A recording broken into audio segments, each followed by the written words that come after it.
राष्ट्रीय गीत वंदे मातरम के 150 वर्ष पूरे होने के उपलक्ष्य में भारतीय जनता पार्टी धनबाद जिला महानगर की ओर से शुक्रवार 7 नवंबर को उत्सव भवन में एक भव्य कार्यक्रम आयोजित किया गया। कार्यक्रम की शुरुआत सामूहिक रूप से वंदे मातरम के गायन से हुई, जिसके साथ ही देशभक्ति का माहौल गूंज उठा। कार्यक्रम के मुख्य अतिथि के रूप में पूर्व सांसद पशुपतिनाथ सिंह शामिल हुए। इस अवसर पर आत्मनिर्भर भारत विषय पर युवा एवं महिला सम्मेलन का भी आयोजन किया गया। इस ऐतिहासिक कार्यक्रम में सिंदरी विधानसभा के पूर्व भाजपा विधायक इंद्रजीत महतो की पत्नी सह भाजपा नेत्री तारा देवी शामिल हुई। इस गौरवशाली अवसर पर भाजपा के वरिष्ठ पदाधिकारियों एवं कार्यकर्ताओं ने सामूहिक रूप से वंदे मातरम का गायन किया। वंदे मातरम केवल एक गीत नहीं, बल्कि भारत की आत्मा का स्वर है, जो पीढ़ियों से हमें राष्ट्र सेवा के संकल्प से जोड़ता आया है। स्वतंत्रता आंदोलन की प्रेरणा रहे इस राष्ट्रगीत ने एक बार फिर सभी के भीतर मातृभूमि के प्रति अटूट प्रेम, गर्व और एकता की भावना को प्रज्वलित किया। वहीं मंच पर भाजपा जिला अध्यक्ष श्रवण राय, भाजपा ग्रामीण जिलाध्यक्ष घनश्याम ग्रोवर, निरसा पूर्व भाजपा विधायक अपर्णा सिंह गुप्ता, कई विधायक, पदाधिकारी और गणमान्य व्यक्ति मौजूद रहे। कार्यक्रम में कलाकारों के द्वारा लगभग 10 से 15 राष्ट्रीय गीतों का सामूहिक गायन किया गया, जिसमें उपस्थित जनसमूह देशभक्ति के रंग में सराबोर हो गया। FNB 24 न्यूज के लिए ब्यूरो रिपोर्ट। वंदे मातरम जो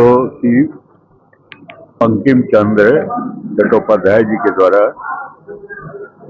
लिखा गया और आनंद मठ उपन्यास में उन्होंने शामिल किया। आजादी के पूर्व लोग इस गीत को गाकर अंग्रेजों के खिलाफ स्वतंत्रता आंदोलन चला रहे। स्वतंत्रता आंदोलन के क्रम में इस गीत पर नाराज होकर अंग्रेजों ने प्रतिबंधित किया,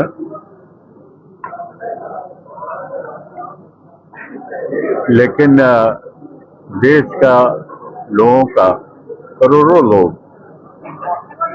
उस समय की जनसंख्या 7-8 करोड़ थी भारत का, और इसका विरोध करने का काम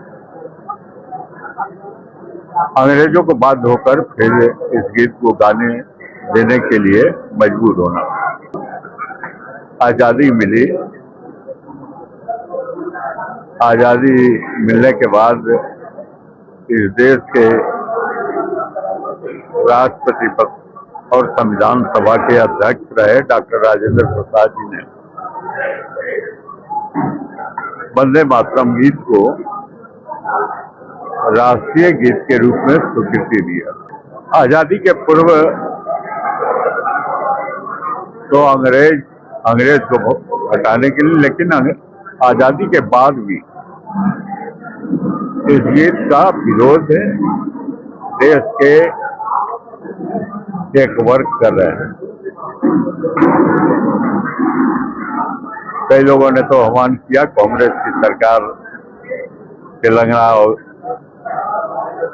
में इसको बंद कर दिया, जहां विद्यालय में छोटे छोटे बच्चों को राष्ट्रीय गीत वंदे मातरम वहां पर बंद करने का भी काम किया, क्योंकि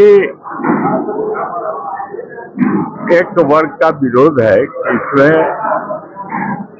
माँ दुर्गा के रूप में भारत माता को देखा गया है। माँ दुर्गा की पूजा आराधना करने के लिए इस गीत में नहीं है। भारत माता को इस गीत में कहा गया है कि आप ही दुर्गा है, आप ही सरस्वती है, विद्या रूप में है, और इसलिए वंदना आपकी करते हैं। वंदे आज इसको स्मरण करने की जरूरत है। आजादी के पूर्व यह गीत अंग्रेजों को भगाने के लिए स्वतंत्रता आंदोलन के में साथ पूरे भारतवासी कर लिए थे, और इस गीत को आज भी आवश्यकता है कि हम वंदे मातरम इस भारत माता की धरती को पूजा करें, उसको आत्मा से जोड़ें, देशभक्ति हो, राष्ट्रभक्ति हो, राष्ट्र समृद्ध हो, राष्ट्र को विकसित भारत को बनाने का जो संकल्प है मोदी जी का, देश के यशस्वी प्रधानमंत्री का, वो पूरा हो। इससे इस गीत का 150वां वर्ष व्यापक तरीके से देश के 150 स्थानों और इस राज्य के 5 स्थान, जिसमें एक धनबाद को भी शामिल किया गया है, जहां राष्ट्रीय भावना से ओत-प्रोत गीत और संगीत का प्रस्तुतिकरण यहाँ हो रहा है। और इसी तरह से वंदे मातरम के गीत को सभी लोग दोहराने का भी काम करेंगे। यह एक राष्ट्रीय चेतना भी है, राष्ट्रीय भक्ति भी है और राष्ट्र के प्रति वंदना भी है।